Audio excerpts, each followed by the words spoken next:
What's up, my guys? What's up, my girls? I hope this video finds you well. For those of you that don't know me, my name is Daniel Flores, aka Danny Flow. That's what I affectionately call myself. This is the Danny Flow podcast where I talk philosophy of life. On today's episode, which we'll get to in just a second after you watch the video and you've decided whether you like the video, like it, share it with somebody that you know so you can help me reach more people. That way they can get a glimpse of your boy's philosophy of life.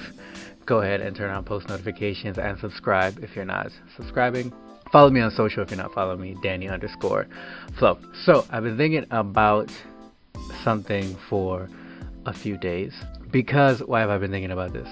Well, on social media, everyone is kind of lecturing everyone on how to be a good person in America, because America has had a lot of problems historically, still have some of those same problems today. People are unhappy with the lack of progress, or people have been unhappy with the amount of progress. It's not as much as it should be.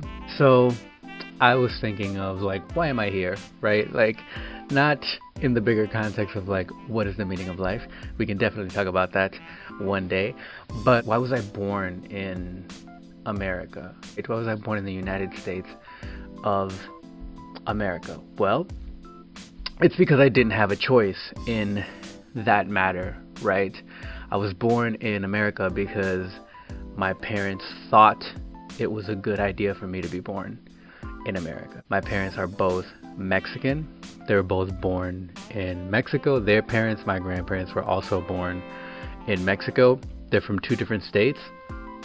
They actually met here in the United States, but just because they met here, and just because they lived here, they could have gone to Mexico, picked one of the states that they were from, had me there, raised me there, and I could have been born in Mexico. But that's not what happened. Your boy was born here in the United States. I actually don't know anything else, right? So I kind of have to go based off of my parents' decision. And I think my parents' decision is a lot of the reasoning behind their decision. I think it's a lot of the same thing for many Mexicans that were born in the United States. Mexican Americans, Chicano. I don't know why sometimes they call Mexican Americans Chicano, but that's not what this video is about, all right? Try to stay focused, try not to go on too many tangents. I think if we have asked our parents, why didn't we just stay in Mexico? And it boils down to the typical answer that we get is we wanted a better life for our kids and our grandkids. And that's actually in terms of, I think it's in terms of a better future, right? And how do you get a better future? Well, an education, and then your education helps you land employment. But there has to be employment, right? So basically, Mexicans typically come to America because it has better education and better jobs than Mexico, right? And there's a lot of stereotypes about Americans, of course. There's also a lot of stereotypes about Mexicans. Some of them are justified in the sense that, yes, because stereotypes are based off of a generalization, right? So justified in the sense of, like, yes, a lot of Mexicans do that, or yes, a lot of Mexicans say that, etc., etc. Well, one of the stereotypes that's not necessarily a bad thing about Mexicans is that we're hardworking people. So if we came over here for jobs, right, it means that in Mexico, our parents and our grandparents were working hard, but they weren't able to get ahead. They weren't able to build the life that they wanted, that they dreamed of, right? And they must have heard something about America that said we can work just as hard and build a better life in America and land decent jobs, right? And then provide our kids with a decent education, and then they'll be able to get better lives, better jobs than us, and hopefully they'll do the same for our grandkids. I think if you ask not just a lot of Mexicans that came over from Mexico to America. I think if you ask just a lot of, I guess, first generation immigrants, right, why they came to America, that's basically it. They wanted better education, better and better jobs for their offspring and their offspring's offspring. I don't necessarily think that that's a bad thing, but the reason why I've been thinking about that is because so many people are unhappy with America, and just like me, a lot of those people don't know anything else, right? And some of those people don't know anything else firsthand, like me. I don't know anything else firsthand, right? But some of those people don't have that secondhand knowledge from their parents, because maybe they're not sons and daughters of immigrants. Their parents were born here, and so they look at America's problems and they don't have another point of reference.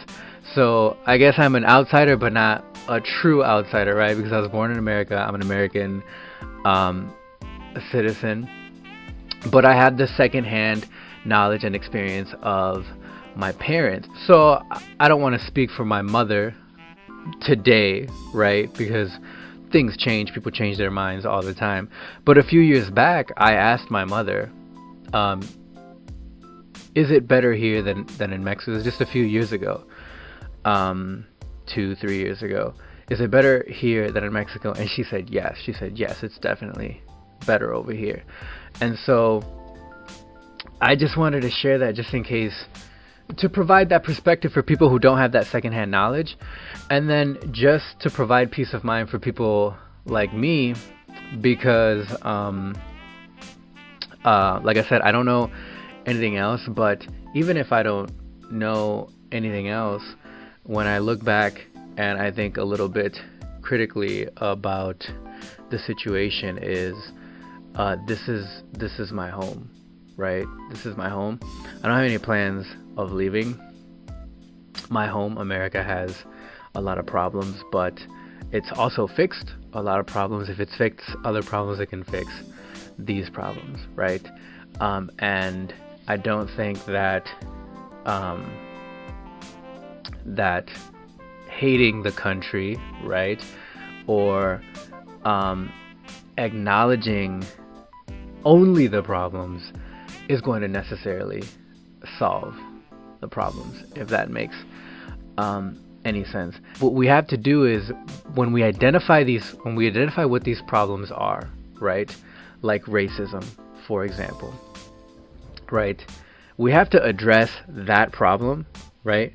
And in addressing that problem, we don't have to create another problem, right? Because if Mexican immigrants come over here for a better life, to work just as hard as they work in Mexico, but to be rewarded better for their efforts, whether it's in monetary value, and you can take that monetary value, provide better education for your kids, and then hopefully they take what they learn in the educational system, whether it's public, private, whatever, and then do even better than their parents, right? If in addressing racism we get rid of that, well, the entire reason why Mexican immigrants, and just immigrants in general, come over here is then taken away. And not just that, but then the people like me and the people like whose parents aren't immigrants, all of a sudden they don't have that opportunity as well. So food for thought, not just if you're a Mexican, not just if your parents are Mexican immigrants, but if you're an immigrant in general, right? Think of why you came over here. You came over here because of opportunity. And yes, there's a lot of problems, and yes, America hasn't always provided that opportunity equally to all the people here, whether they're citizens, permanent residents, whether it's people on a work visa, whether it's people that are undocumented, right? But we need to fix those issues, but also keep what's good about America. We don't need to create a different problem in fixing the problems, the social and cultural and ethical problems that we face in our society. Cool. Thanks for watching, my guys and my girls. I hope that you enjoyed the video. If you did, go ahead and give it a like. Share it with your bestie, your nextie bestie. Go ahead and turn on post notifications and subscribe if you're not subscribed. Follow me on social if you're not following me on social. My IG handle is DANI_FLO. And remember, my beloved guys and my girls, remember what Venerable Archbishop Fulton J. Sheen taught us: your life is worth living. Love you, my guys and my girls. Bye.